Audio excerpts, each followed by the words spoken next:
جمال الوجود بذكر الإله، وتصفو الحياة بنور هدى.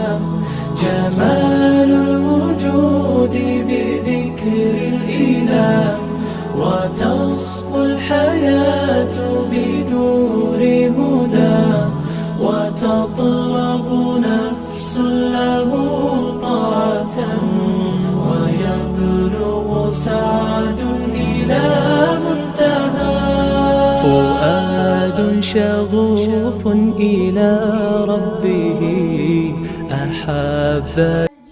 على الله كذبا، وأنه كان رجال من الإنس يعوذون برجال من الجن فزادوهم رهقا.